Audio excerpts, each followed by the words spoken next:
awesome video and I wanted to share it with you all.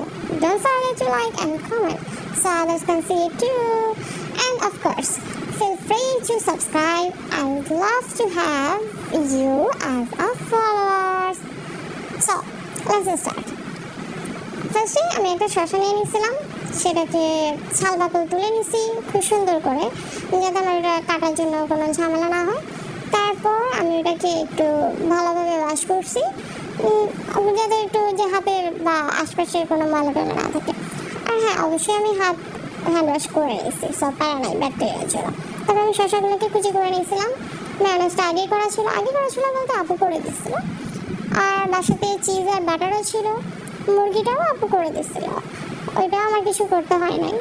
এরপর আমি just হাড়গুলো থেকে মাংসটাকে ছাড়াইছি, শসা নিয়েছি, শসাটার সাথে মিক্স করছি, ম্যায়োনেজ নিয়েছি না ফার্স্টে অল্প করে, ভাবছিলাম হয়ে যাবে, বাট পরে মনে হলো যে আরেকটু নিয়ে নিই, এই জন্য আবার আরেকটু নিলাম, যাতে করে একটু ভালোভাবে মশলাটা মিক্স হয়, খেতে সুস্বাদু লাগে। দেখলাম যে বাসাতে কাঁচা পাই কেউ আনারও ছিল না, সো কিছু করা ছিল না, কিনে এনে আর কি কাজ চালানো লাগছে। একটু সস দিয়ে নিয়েছিলাম, দেন চামচটা দিয়ে একটু গুটুম গাটুম দিলাম, যেটা আর একটু বেশি লাগে খাওয়ার জন্য। এরপর ওটাকে কিছুক্ষণ রাখা হয়েছিল যাতে মিক্স হয় মশলাটা। তারপর আমরা 4টা রুটি নিয়ে আসছিলাম, রুটিটাকে ভাবছিলাম একটু ভালোভাবে মানে ডেকোরেট করবো, বাট সামহাও পোস্টমর্টম করতে যেয়ে ওটা ছিন্ন বিচ্ছিন্ন হয়ে গেছে, ওর চামড়া ছাল বাকল সব আলাদা হয়ে গেছে। ফার্স্টটার খুবই বাজে অবস্থা, কাজে আমি নার্ভাস হয়ে গেছিলাম কাটতে যেয়ে। দেন সেকেন্ডটাকে খুব আস্তে আস্তে করে আলতোভাবে ওর পেট ফুটো করছিলাম। পেট ফুটো করার পরে আমি জাস্ট হাত দিয়ে ট্রাই করতেছিলাম যাতে একটু ফাঁকা করা যায় আর কি রুটিটাকে মশলাগুলো দেওয়ার জন্য, বাট হচ্ছিল না। তারপরে আর কি করা, হাত দিয়ে না করতে পেরে আমি চামচ না তো চাকুর সাহায্যে নাইফটা দিয়ে ওর পেটটাকে ভালোভাবে গুটুম গাটুম করে ফাঁকা টাকা করে রাখছি। এইভাবে করে আমরা পরপর 3rd and 4th রুটিটাও পেট কেটে ওটাকে কাজ চালাই নিছি। এরপরে সব ইনগ্রেডিয়েন্টস নিয়ে একসাথে A few moments later. রাখলাম।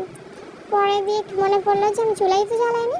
এরপরে চুলা জ্বালানোর জন্য আমরা চলে গেলাম। চুলা জ্বালায় কিছুক্ষণ তাওয়াটাকে গরম করবো। জাস্ট স্কিপ মাই তাওয়া। আমি কিছু খুঁজে পাই না, কারণ আমি খুব পাকা রাঁধুনি, তো আমার আশপাশ দিয়ে যা থাকে আমি সেগুলো দিয়ে কাজ চালাইনি, কারণ বেশি কিছু নোংরা করলে পরে বকাটা আমাকেই খেতে হবে, কিছু করার থাকবে না। এরপরে হচ্ছে রুটির মধ্যে সব মশলাটাতে দিয়েছিলাম, দিয়ে রাখছি। আর হচ্ছে ফার্স্টে বাটারটা দিয়ে দিয়েছিলাম, গরম হওয়ার পরে কড়াইটা বাটার দিয়ে রুটিটা দিচ্ছি। এর মাঝে দিয়ে একটা জিনিস মিস হয়ে গেছে, সেটা হচ্ছে আমার ফার্স্টের রুটিটা ওইটা পুড়ে গেছিলো, পুড়েও কাল্লা ভুনা হয়ে গেছিলো, মানে কাল্লা মাংসের ভুনা হয় বাট ওটা রুটির ভুনা হয়ে গেছে। কত সুন্দর দেখা যাচ্ছে, পরেরটা কিন্তু খুব ভালোভাবে করে ফেলছে। আর হচ্ছে আমি চিজটাকে আলাদা করতে পারিনি, কারণ খুব দ্রুত করতে হয়েছে। আমি ভাবছিলাম আমি করবো না, পরে ছেলের কারণে ও খাবে বলতেছিল বারবার, তো এর জন্য করা লাগছে। তো যেভাবে যাচ্ছিলো হাতের কাছে সেভাবে সেটা দিয়ে কাজ করে চালাই গেছি। আর এই হচ্ছে গিয়ে এটার কাজ শেষ। এটাকে এখন আমি তোলার চেষ্টা করছিলাম, বাট আমার মানে খুলতে দিয়ে উঠতেছিল না, দেন আমার নাইফের হেল্প লাগছে, আবারও দুইটা দিয়েই আমার উল্টাতে হয়েছে।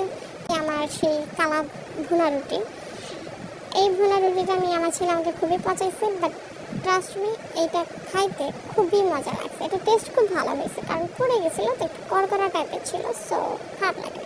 সো হয়ে গেছে আমাদের রুটি স্যান্ডউইচ। অ্যান্ড সি, দেখতে কত সুন্দর লাগতেছে, 3টা ফুলের মাঝে একটা কাল্লা রুটি ভুনা, তার মাঝে একটা সবুজ প্রাকৃতিক ছোঁয়ার কাঁচামরিচ। আর এই হচ্ছে আমার ছেলের সেই রুটি স্যান্ডউইচ, যেটাকে সে খুবই পছন্দ করছে।